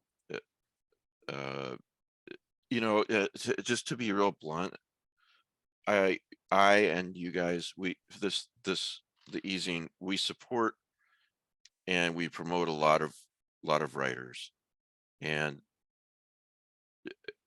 we don't really do it, and I don't really do it ever thinking, okay, this person owes me a favor or I want something back. Okay. Wait a minute. I just loved except for John. we love doing it because we love this genre, right? And we want to tell people about this great new book we read, like The Salt Grows Heavy, that kind of thing. Well, I'll be frank, the Patreon allows me to keep doing that. It allows us to keep doing that. So, you know, the very minimum is $5 a month. You can listen to this Cisco interview and a whole hell of a lot else. And at upper tiers, you get even more. You can hang out with us, you know, a couple times a month, and just a lot of things. But this was a fascinating conversation, and I'll link to it in the show notes. And it was really also great hanging out with John and Laird and Jeff Ford and Cisco. And you know, we wore out Laird a bit, but it was really good to see him, and he is looking better. Yeah, this is about the best I've seen him looking. You know, he's still gaunt, still got a ways to go, but he definitely, you could see more of, oh, this is what Laird used to look like. Yeah. Yeah, he said he's about at 60%, and so it's taken him a while, but he's headed in the right direction. That's the point. Well, my wife yelled at him the other day because she picked up the phone and he was talking, and he was like, "Yeah, I'm gonna try to mow the lawn soon." And Jesus, she may have used some inappropriate language with young Mr. Barron, telling him what her opinion was of that. So that's the only way he'll listen. So listen, people, if you want to get on Twitter and you want to tell Laird, you know, hashtag don't mow the lawn. Okay.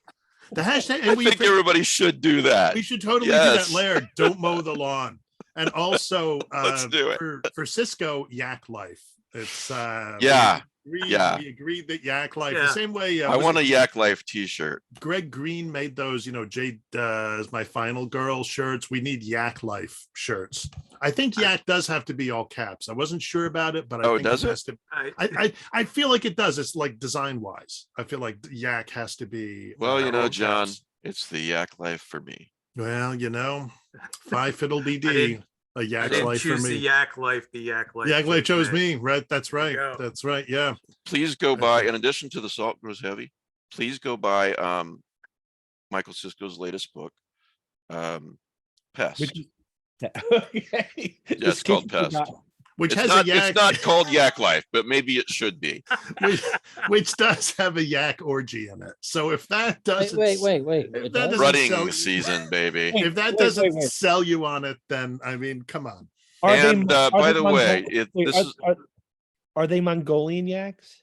I think so. They're wild yaks. Yeah. Yeah, they're not domesticated. So literally, it's a Mongolian clusterfuck. I think they're it's Tibetan, not Mongolia. Actually, I think they're Tibetan yaks. That's my understanding. But I will tell you this, and if this does not sell you on wanting to listen to this, then I don't know if you have a soul, because at near the end of it, Langan talked Cisco into doing a Herzog reading of Pest, and he includes It's when the is character. inappropriate too strong of a word section Oh, it's of the filthy. It's yeah, utterly of filthy. of the book. And Yeah, it's Cisco reading, from his main character. Half the chapters he's a man, half the chapters he's a yak. yeah. And so this is a yak chapter, and you would not. Who knew that there could be such filthy yak things? But there it is. It's People Cisco. are So going to be fast forwarding through, making little clips of it. yeah, well, it's Cisco. So you got to think, I don't understand it, but he's a genius. So whatever. Oh no, this is very understandable. Trust No, you. I know. I Trust- read it. Trust you, me.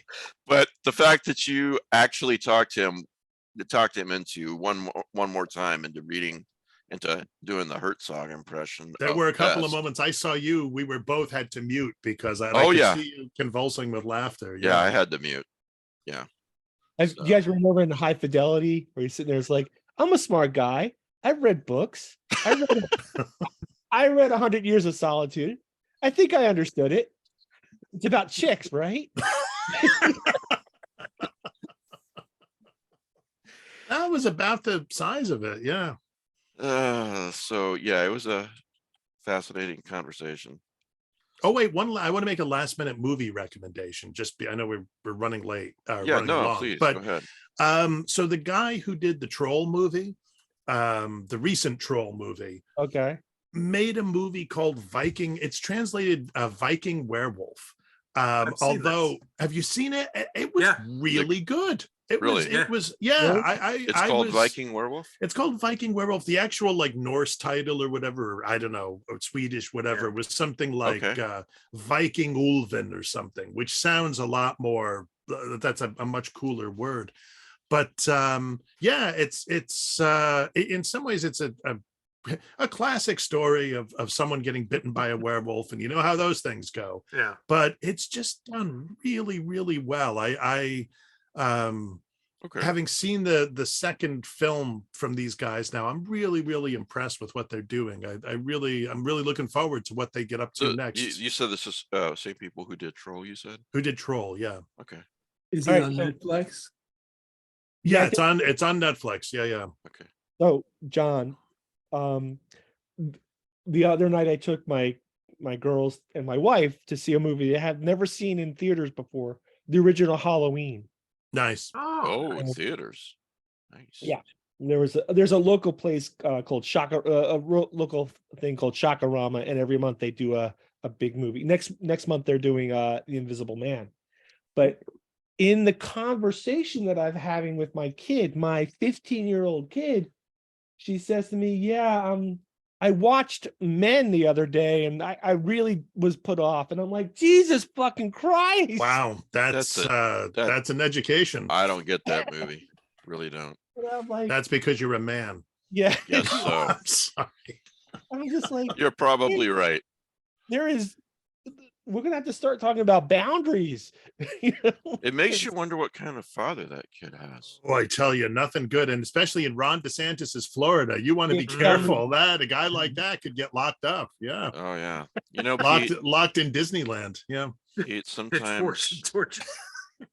sometimes I doubt your commitment to sparkle motion, Pete. I said that to somebody the other. I said that. in Oh, the did whole- you? Oh, okay. So here, somebody. Okay, so I was on the boat with a friend, and we were fishing, and somebody said that we were ready to give up, and I turned to the captain of the boat and I said, "I really begin to doubt your commitment to sparkle motion." Nice. Great. He looked at me like, He has no idea what you're talking about. But the guy I'm with, it's my friend Sal. He's like, "Yeah, nobody on this boat gets that joke, but you and me." Darko. All right. Well, thanks to all of you for being here today, even John. And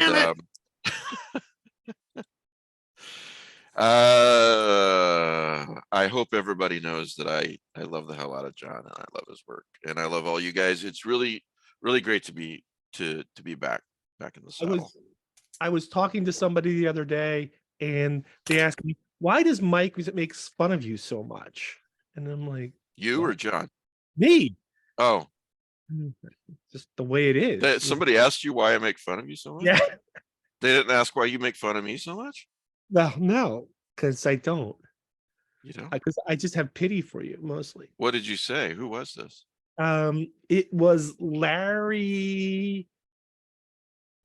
Hold on. Larry Barron or something. Larry Baker. Larry Barron. Larry Baker. I know when even Laird Barron is like, whoa, I think he's picking on you too much. Yeah, that's Yeah. Well, because I just love you to death as a I know friend. you do. As a friend. I know. Did he really think I was being mean to you? No, I just think he thinks I'm the butt of your jokes way too much, and I just like That's I don't. why John's here. You I know? don't agree. No, you're not. But at least I'm not saying like my mom is Pete okay? He's laying in bed. He's always in bed. No, Peter's Yeah, not. he knows how to be comfortable. we've all noticed That's that. the life of a gigolo. What do you want? That's Um, true. Anyway, there All right, is a Matt, prize, prize. remember? Okay, it's the great novel by Gemma Files, experimental film, paperback version. Send an email to easyandprizes@gmail.com. Put files in the subject heading. We draw a winner in like 5-6 weeks. You never know. Could be you. And it's one of the great horror novels of the last 20 years. So get on that, people. It really is a great book, in all seriousness. Speaking of Larry Barron, he's got a new book out called is it available yet, John, or is it on pre-order? I know I think it's on. Amazon. It's on. I think it's still on pre-order. Right. Speaking of Patreons, my 25 and up Patreons are getting a signed copy from Laird. But anyway, The Wind Began to Howl, the 4th Coleridge book, and Laird's going to be here next week to chat about it. So, and I'll try not to wear him out this time. So thanks everybody for being here. Folks, pick up The Salt Grows Heavy and by Cassandra Khaw and Pest by Michael Sisko. And we will see you next week. Thanks for all the support.